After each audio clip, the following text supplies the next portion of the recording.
We begin tonight in Washington with that high-stakes courtroom showdown between the White House and a federal judge. At issue, President Trump's efforts to deport alleged illegal immigrant gang members under the 1798 Alien Enemies Act.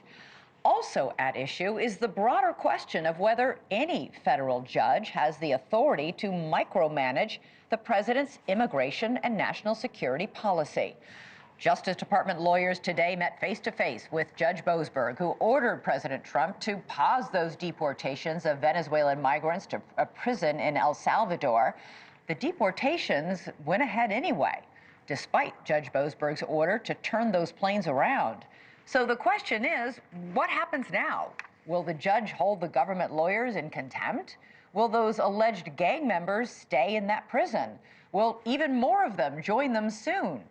Today's hearing ended without a ruling, but it started with strong words from the judge. Judge Boasberg accused DOJ lawyers of using, quote, intemperate and disrespectful language in court filings. Language he said he's never seen from the United States. He got the DOJ attorney to admit that his oral order to stop those flights was, in fact, binding. The DOJ had previously said oral orders didn't count. The judge also called Trump's use of that centuries-old Alien Insurrection Act awfully frightening, and that's a quote. He said it could set a dangerous precedent in which a president can claim that anybody is invading the United States and then deport them. Now, just to be clear, that judge isn't saying that the administration cannot deport illegal criminal immigrants. His issue was how they were doing it this time, using that 200-year-old wartime law. Trump today defended those deportations yet again, saying he has the authority and that the decision to deport those people went through, quote, a strong vetting process. He also continued to attack the judge. I won on the basis of getting criminals out of our country. This was a bad group, and they were in bad areas, and they were with a lot of other people that were absolutely killers and murderers. He's got the authority to get bad people out of our country.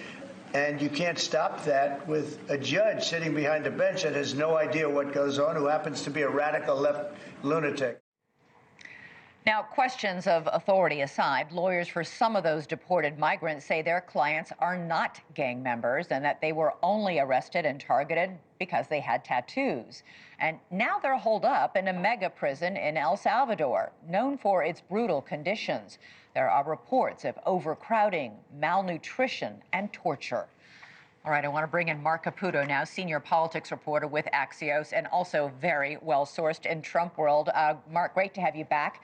So this is a fight the White House actually welcomes. A senior official at the White House told you, quote, this is headed to the Supreme Court and we're going to win.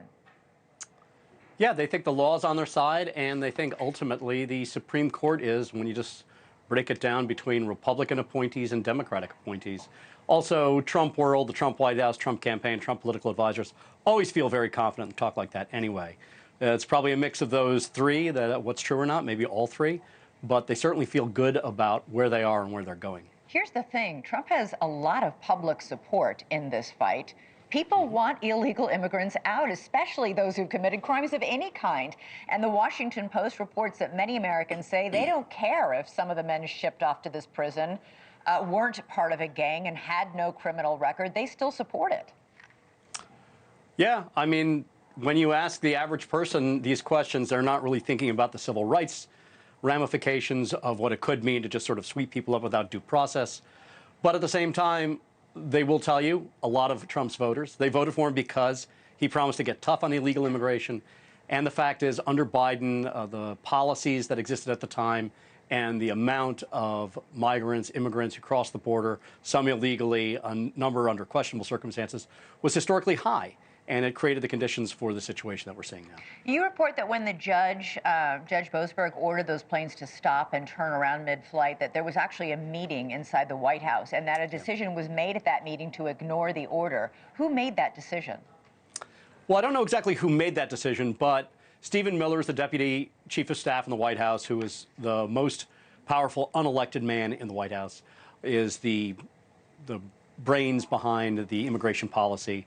Kristi Noem, the Department of Homeland Security Secretary, was with him, their staff, and they were acting on advice and in concert with the White House counsel. So it's some combination of those. One of the things that they will say, the White House, off the record, or better said, not for attribution, that they haven't said in court files so far, is that not only were these planes over international waters, which they do say, but you can't just turn a plane around in midair. There were all these other sort of logistical and safety issues. Now, they haven't raised that publicly, legally yet, but that's one of the arguments that's in their quiver, which I wouldn't be surprised if it cropped up publicly soon. Stephen Miller told NewsNation a few nights ago that every single person on board these 3 flights was a member of Tren de Aragua. That has since been proven not to be true. We're hearing reports that, in fact, several, not all of them, there were obviously some gang members on this flight, a lot of gang members on this flight, but some of these people were not gang members. Does the White House know this? Why are they saying they're all gang members when there's ample evidence they weren't? This wouldn't be the first time that the White House had said something, whether it's this White House or the prior one, that isn't true. It is true that they know to be false.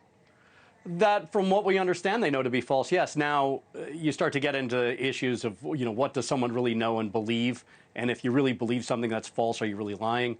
I'll let other people make that decision. But there are 137 Venezuelans on 2 of these flights at least, and about 137 of them, as we understand, were deported under the Alien Enemies Act.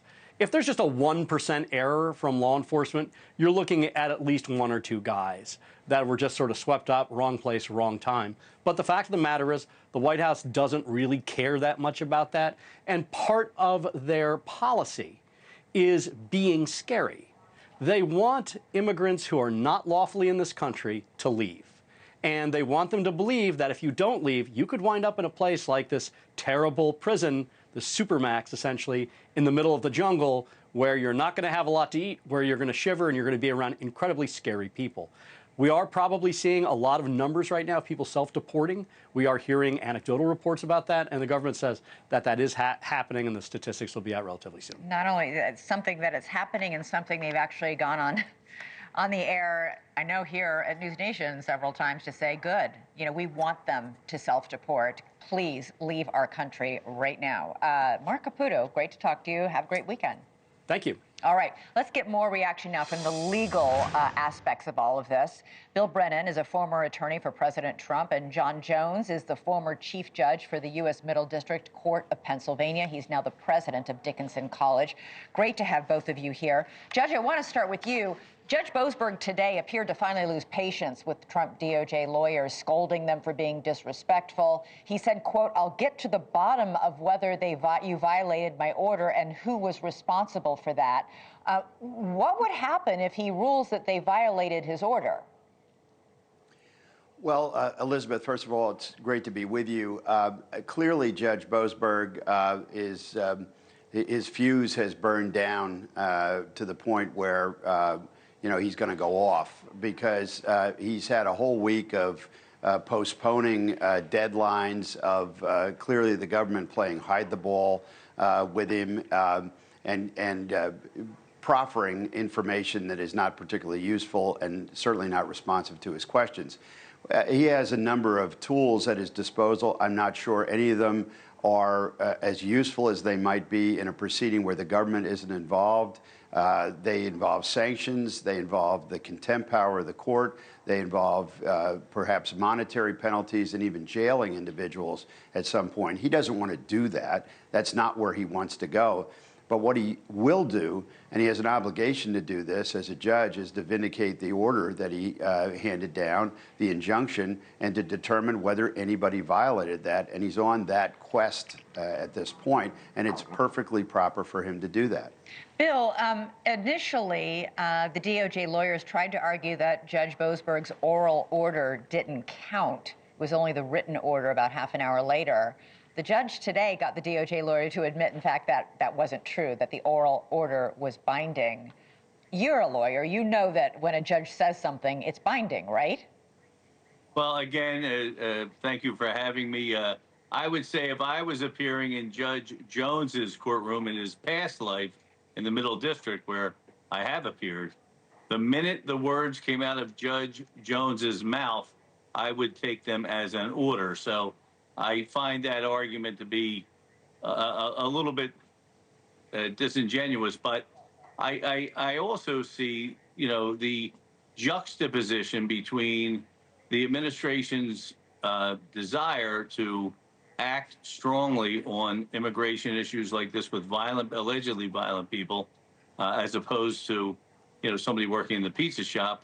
We must respect the authority of the courts, and we must respect due process. But our system has three branches: legislative, judicial, and executive. And if there's an executive order in a time where there's maybe a security concern, as the president claims there is, and he cites this Alien Act from many years ago, but still good law, then I think he has the right to act. But I think I've been practicing in the state and federal courts for a long time, and the difference is when you go to state court, it's like being called before the teacher.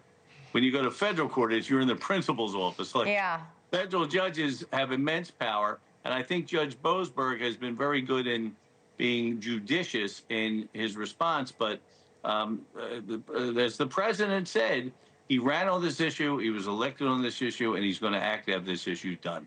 Yeah, listen, I'd like you both to answer this question. Judge, you first, then Bill, if you could follow. Do illegal immigrants have rights in this country? What kind of rights do they have? Judge? Well, when someone is here and they're here and they seek, for example, asylum, they have the right to due process. They have a right to a hearing. I'm talking about people who cross the border illegally, who may not be in that asylum process. Okay, well, they can cross the border illegally and still seek asylum. It's a little bit nuanced and it is complicated. But even an illegal immigrant has the right to due process, as Bill knows. And Bill is a due process guy. He's a very well-respected lawyer, and he knows that. And what the president is attempting to do here is to write due process out of the equation by the application of a 200-year-old law that has never been used in this circumstance. So what the president is saying, and of course we can all agree that if you have dangerous illegals in the country, we want to get them out of here. But we're skipping that due process step. And whether people like it or not, that's the law at this point. So before we deport the sort of, if you will, normal illegal immigrant, they are entitled to some process, some legal process. They have less constitutional rights than a citizen of the country, but they still have constitutional rights. And the president deliberately misstates the role of the judiciary and the law. This judge doesn't want these guys back out on the street. That's not what he's doing. What he's doing is questioning, because the case was filed in front of him, the application of this law to this particular scenario. I agree with Bill that we want them out of here, but the due process rights for somebody else that you take today may be yours tomorrow, and that's the peril here. Bill, to that end, the judge did point out today that he didn't order any of these men to be freed. And he also pointed out the government could also deport them the normal way, that it was just very specifically how they did this particular thing. Elizabeth, you mentioned asylum, and I agree with Judge Jones. The analogy I would use, it's almost like if you had a squatter or a bad tenant in a piece of real estate you owned. Yeah. Once they're in the property, they do have certain rights, whether in there rightly or wrongly, but asylum is more connoted with you're coming from a nation where your safety is at issue, your life is at issue. So asylum is we take people in from countries that are so troubled that if we sent them back, these immigrants, they may die, they may be harmed. But if you take asylum off the table, once you're here, illegally, legally, but questionably, you have the right to have some type of due process. I think with regard to the immigration status of these people, they're allegedly harmful to our country, and that's why the administration did what it did. It's listen, a lot of people are sitting at home going, I don't care about Venezuelan gang members who snuck into this country, but the point both of you are raising is it's civil liberties for everybody, and the precedent that is set if we start saying, nah, it doesn't matter. Bill Brennan. I would say this, so Elizabeth, I would say this, and I agree with Judge Jones. So far, even though this may be pushing the envelope, so far, the president has respected the courts and the balance, this lovely balance we have in our beautiful system of democracy. Okay. So far, I don't believe he's overstepped his bounds. All right, we'll leave it there. Bill Brennan, Judge John Jones. Your Honor. So great, Your Honor. Great to have both of you here. Thank you, Bill. Have a great weekend. Hey, thanks for watching. Go to joinnn.com to find NewsNation on your screen. And don't forget, click the red subscribe button below to get more of NewsNation's fact-driven, unbiased coverage.